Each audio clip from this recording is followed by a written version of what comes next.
18-ാം അധ്യായം. യഹോശാഫാത്തിന് ധനവും മാനവും വളരെ ഉണ്ടായിരുന്നു. അവൻ ആഹാബിനോട് സംബന്ധം കൂടി.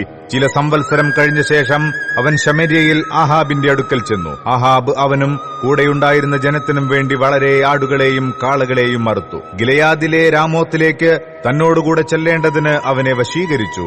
ഇസ്രയേൽ രാജാവായ ആഹാബ് യഹൂദാ രാജാവായ യഹോശാഫാത്തിനോട്, നീ എന്നോടുകൂടെ ഗിലെയാദിലെ രാമോത്തിലേക്ക് പോരുമോ എന്ന് ചോദിച്ചു.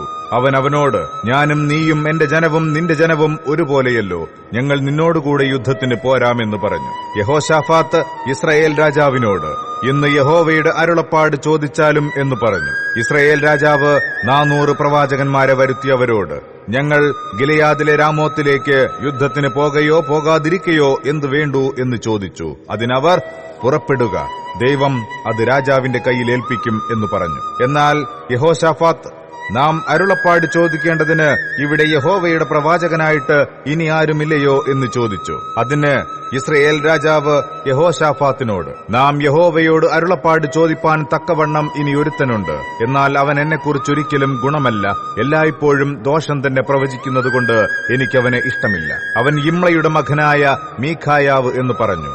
രാജാവ് അങ്ങനെ പറയരുതേ എന്ന് യഹോശാഫാത്ത് പറഞ്ഞു. അങ്ങനെ ഇസ്രായേൽ രാജാവ് ഒരു ഷണ്ഡനെ വിളിച്ചു, യിമ്ളയുടെ മകനായ മീഖായാവെ വേഗം കൂട്ടിക്കൊണ്ടുവരിക എന്ന് കൽപ്പിച്ചു. ഇസ്രായേൽ രാജാവും യഹൂദാ രാജാവായ യഹോശാഫാത്തും രാജവസ്ത്രം ധരിച്ച് ശമര്യയുടെ പടിവാതിൽ പ്രവേശനത്തിങ്കൽ ഒരു വിശാല സ്ഥലത്ത് താന്താന്റെ സിംഹാസനത്തിലിരുന്നു. പ്രവാചകന്മാരൊക്കെയും അവരുടെ സന്നിധിയിൽ പ്രവചിച്ചുകൊണ്ടിരുന്നു. കെനയനയുടെ മകനായ സിദക്കിയാവ് തനിക്ക് ഇരുമ്പുകൊണ്ട് കൊമ്പുണ്ടാക്കി.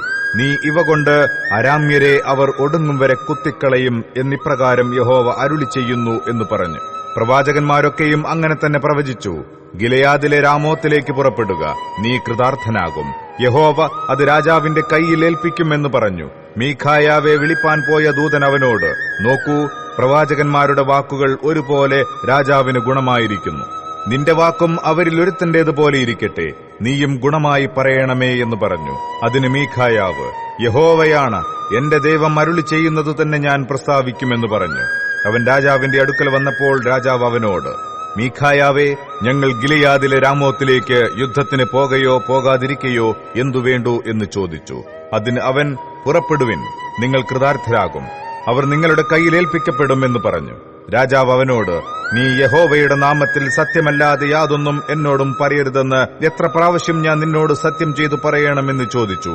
അതിനവൻ, ഇടയനില്ലാത്ത ആടുകളെപ്പോലെ ഇസ്രായേലൊക്കെയും പർവ്വതങ്ങളിൽ ചിതറിയിരിക്കുന്നത് ഞാൻ കണ്ടു. അപ്പോൾ യഹോവ, ഇവർക്ക് നാഥനില്ല, ഇവർ ഓരോരുത്തൻ താന്താന്റെ വീട്ടിലേക്ക് സമാധാനത്തോടെ മടങ്ങിപ്പോകട്ടെ എന്ന് കൽപ്പിച്ചു എന്ന് പറഞ്ഞു. അപ്പോൾ ഇസ്രയേൽ രാജാവ് യഹോശാഫാത്തിനോട്, ഇവൻ എന്നെക്കുറിച്ച് ദോഷമല്ലാതെ ഗുണം പ്രവചിക്കയില്ലെന്ന് ഞാൻ നിന്നോട് പറഞ്ഞില്ലയോ എന്ന് പറഞ്ഞു. അതിനവൻ പറഞ്ഞത്, എന്നാൽ യഹോവയുടെ വചനം കേട്ടുകൊള്ളുവിൻ. യഹോവ തന്റെ സിംഹാസനത്തിൽ ഇരിക്കുന്നതും സ്വർഗ്ഗത്തിലെ സൈന്യമെല്ലാം അവന്റെ വലത്തും ഇടത്തും നിൽക്കുന്നതും ഞാൻ കണ്ടു. ഇസ്രായേൽ രാജാവായ ആഹാബ് ചെന്ന് ഗിലെയാദിലെ രാമോത്തിൽ പട്ടുപോകേണ്ടതിന് അവനെ ആർ വശീകരിക്കും എന്ന് യഹോവ ചോദിച്ചതിന് ഒരുത്തൻ ഇങ്ങനെയും ഒരുത്തൻ അങ്ങനെയും പറഞ്ഞു. എന്നാറെ ഒരു ആത്മാവ് മുമ്പോട്ട് വന്ന് യഹോവയുടെ സന്നിധിയിൽ നിന്നു. ഞാൻ അവനെ വശീകരിക്കുമെന്ന് പറഞ്ഞു. യഹോവ അവനോട്, ഏതിനാൽ എന്ന് ചോദിച്ചു. അതിനവൻ, ഞാൻ ചെന്ന് അവന്റെ സകല പ്രവാചകന്മാരുടെയും വായിൽ ഭോഷ്കിന്റെ ആത്മാവായിരിക്കും എന്ന് പറഞ്ഞു.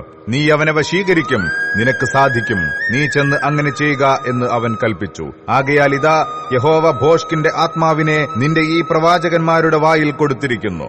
യഹോവ നിന്നെക്കുറിച്ച് അനർത്ഥം കൽപ്പിച്ചുമിരിക്കുന്നു. അപ്പോൾ കനയനയുടെ മകനായ സിദക്കിയാവ് അടുത്തു ചെന്ന് മീഖായാവെ ചെകിട്ടത്തടിച്ചു. നിന്നോട് സംസാരിപ്പാൻ യഹോവയുടെ ആത്മാവ് എന്നെ വിട്ട് ഏതു വഴിയായി കടന്നുവന്നു എന്ന് ചോദിച്ചു. അതിന് മീഖായാവ്, നീ ഒളിക്കേണ്ടതിന് അറ തേടി നടക്കുന്ന ദിവസത്തിൽ നീ കാണും എന്ന് പറഞ്ഞു. അപ്പോൾ ഇസ്രായേൽ രാജാവ് പറഞ്ഞത്, നിങ്ങൾ മീഖായാവെ പിടിച്ച് നഗരാധിപതിയായ ആമോന്റെയും രാജകുമാരനായ യോവാശിന്റെയും അടുക്കൽ കൊണ്ടുചെന്ന് ഇവനെ കാരാഗൃഹത്തിലാക്കി ഞാൻ സമാധാനത്തോടെ മടങ്ങി വരുവോളം ഞെരുക്കത്തിന്റെ അപ്പവും ഞെരുക്കത്തിന്റെ വെള്ളവും കൊണ്ട് പോഷിപ്പിക്കേണ്ടതിന് രാജാവ് കൽപ്പിച്ചിരിക്കുന്നു എന്ന് പറവിൻ.